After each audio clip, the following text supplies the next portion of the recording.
nova versão do Alexandre Ramagem, ele que vai depor, ele tem depoimento hoje à Polícia Federal, ele, né, investigado no caso da BIM paralela, e a gente teve, antes de ontem, a queda do sigilo da reunião de 1h08 que ele gravou com Jair Bolsonaro, Augusto Heleno, que então era chefe do Gabinete de Segurança Institucional, GSI, e duas advogadas do Flávio Bolsonaro.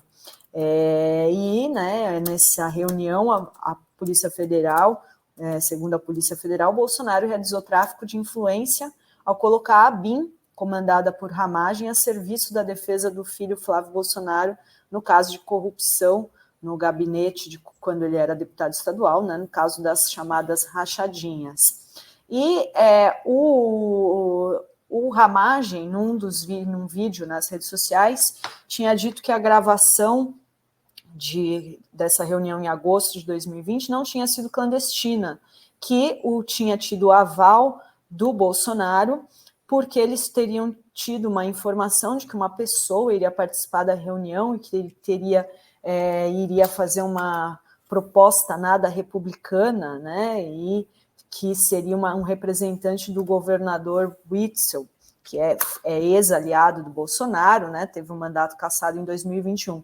Hoje a gente tem informação do Igor Gadelha, no portal Metrópolis, que o Ramagem tem dito a aliados que fez a gravação por desconfiar de uma das advogadas do Flávio Bolsonaro, Luciana Pires, que participou da reunião. A advogada disse para o Metrópolis que jamais esteve com Witzel e não tem qualquer contato, e nunca teve qualquer contato com o ex-governador Wilson Witzel. Então, agora fica aí, né, a questão por si, a desculpa aí nessa nova versão do Ramagem, diante dessa repercussão negativa, de ter feito esse grampo, essa gravação do próprio ex-presidente, né, essa gravação dessa reunião. O que vocês acham, hein, Carlito e Rovai? Então, lembrando que ela é irmã do Rodrigo Roca, né, que é o advogado que representava o Mauro Cid, mas que defendeu o Bolsonaro na primeira oportunidade que teve, uma entrevista que ele deu na Globo News.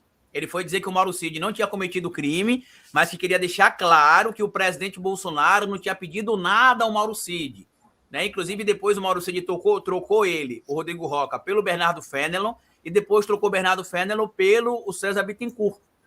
Então, esse indivíduo, né, que é o Rodrigo Roca, ele chegou até a ocupar um cargo, eu não lembro qual que foi, Rovai, se a audiência pudesse citar aí, mas ele chegou até a ocupar um cargo durante o governo Bolsonaro, né? Não sei se foi na Advocacia Geral da União, acho que ele ocupou algum cargo. E ele estava sendo cogitado para ocupar outros cargos dentro do governo Bolsonaro, e a moça, acho que é a Patrícia Pires, é isso o nome dela, Adri? Luciana Pires. Luciana Pires, ela é irmã dele. Então, o Bolsonaro realmente vai querer fritar a irmã do advogado que sabe um monte de podre sobre ele? E que a gente sabe que não existia realmente, até onde a gente tem informação, essa aproximação entre ela, o irmão e o Witzel? E vocês vão lembrar de uma fala que para mim é bem emblemática, né? Lá em 2019 ou 20, antes dessa história vir à tona de que o Witzel teria supostamente pedido ali uma cadeira no STF pro Bolsonaro, vocês vão lembrar que alguns portais de notícia na época chegaram a cogitar a possibilidade de o Bolsonaro oferecer uma cadeira a Witzel no STF, mas para ele não concorrer em 2022. Era essa a versão que girava, porque vocês vão lembrar que o Witzel, ele começou a ser fritado pelo Bolsonaro quando ele começou a se apresentar já como pré-candidato à presidência da República em 2022, ainda em 2020. Ainda em 2019, muita gente já criticava, inclusive aliados do Bolsonaro criticavam o Witzel por isso. E eu lembro que alguns portais divulgaram na época que o Bolsonaro estudava oferecer uma das cadeiras que ele teria de indicar no STF para o Witzel, para que o Witzel fosse um homem dele no STF e não concorresse em 2022. Aí agora surge essa história de que o Witzel teria supostamente procurado o Bolsonaro e dito para ele, né, me dá uma cadeira no STF que eu resolvo o problema do Flávio. Sendo bem honesto para vocês, por mais que eu saiba que os dois são farinha do mesmo saco, o Witzel foi juiz por muito tempo. ele não é burro a esse ponto. Eu tenho certeza que ele não procurou o Bolsonaro com esta proposta. Eu acho que aconteceu o oposto.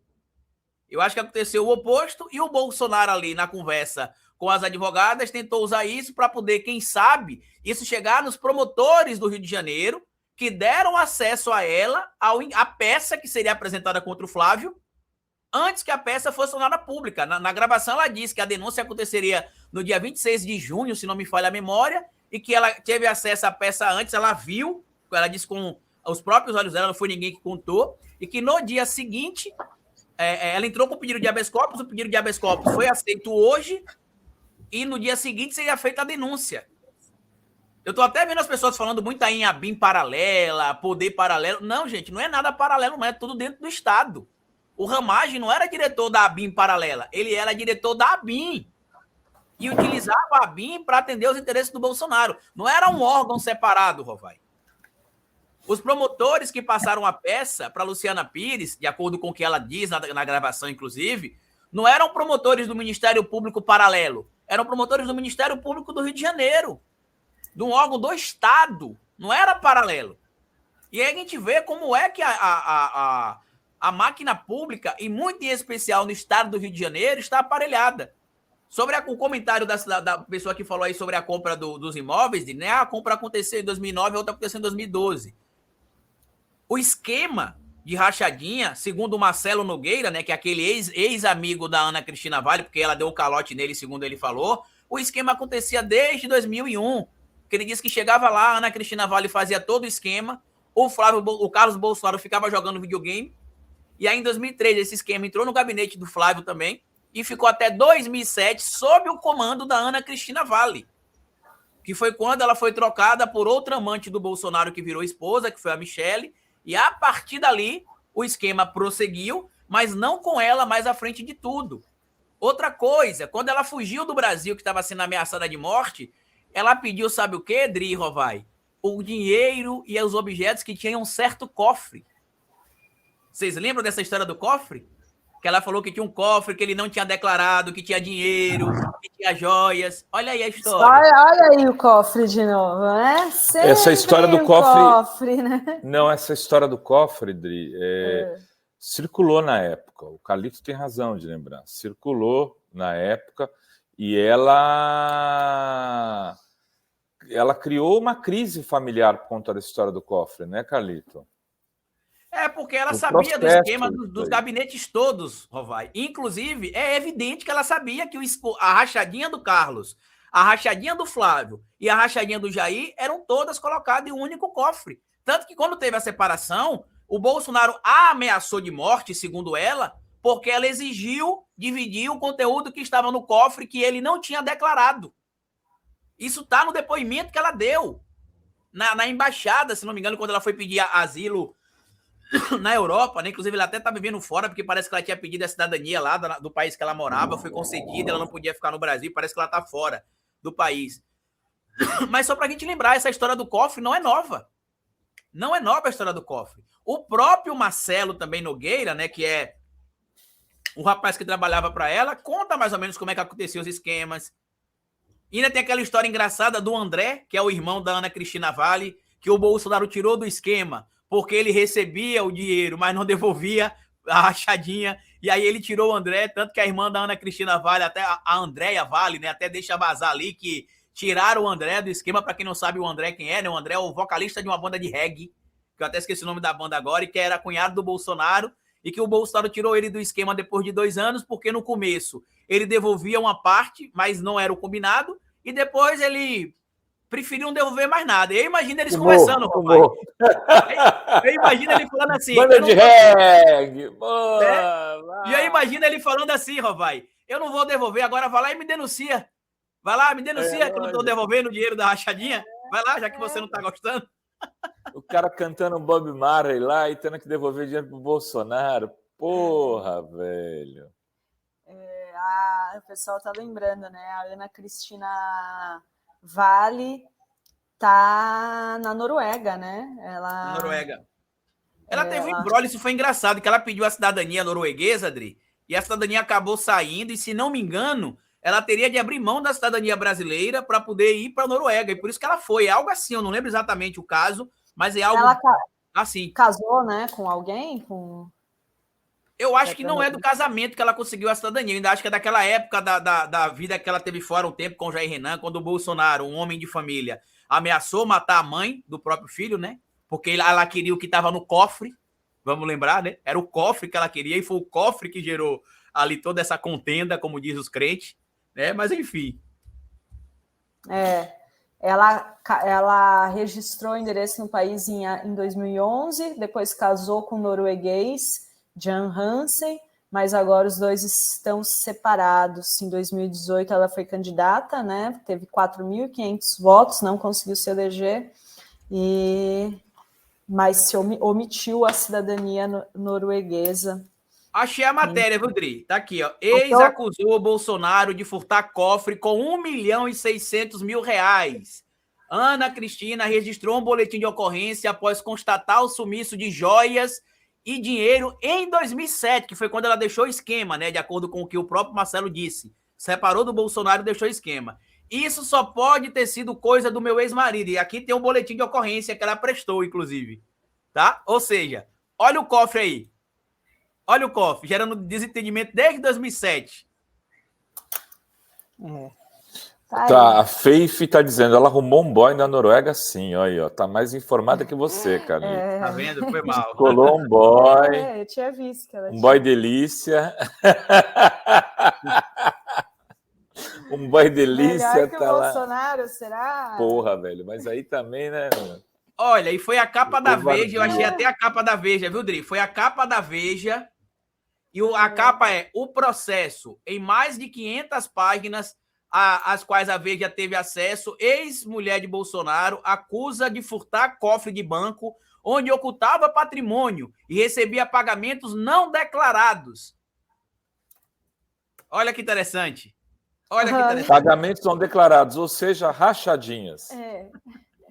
E não é só rachadinha, né? Não vamos se iludir. Tem esquema de corrupção, claro. Agora, um cara que vende joia, você acha que ele se contenta só com rachadinha? É o cara que passa ele pega propina de tudo. Se ele indicar você um restaurante, ele quer propina do dono do restaurante pela indicação. O cara do esquema, mas eu lembro uma vez, cara, eu trabalhei de corretor de imóveis, né? E aí eu estava com um imóvel para vender e o cara falou, tem um cliente, eu tinha um cliente, o cara falou, tem um apartamento ali e tal, dá uma olhada. O cara não prospectou, não fez nada. Eu fui, falei com o zelador, peguei o apartamento, consegui vender. Aí o cara veio me cobrar 20% da venda, ou 50%. Comissão da comissão. Aí eu falei, velho, mas você só falou, talvez naquele prédio tenha um apartamento.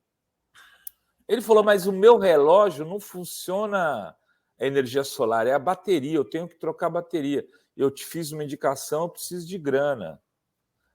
Porra, velho, é o Bolsonaro. Eu fiquei tão indignado, eu dei lá uma grana pro cara, porque ele era filho do gerente, eu não queria arrumar confusão, sabe que sempre a corda estoura pro lado do mais fraco, né? Um puta de um babaca.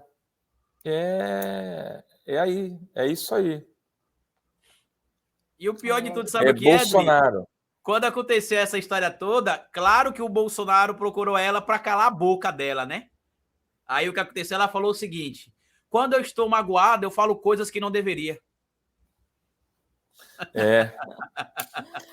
Ai, gente, é que nem a esposa do prefeito de São Paulo, né, que denunciou violência doméstica, agressão, aí tem BO registrado na delegacia da mulher, mas não, ela foi forjado, né? Não.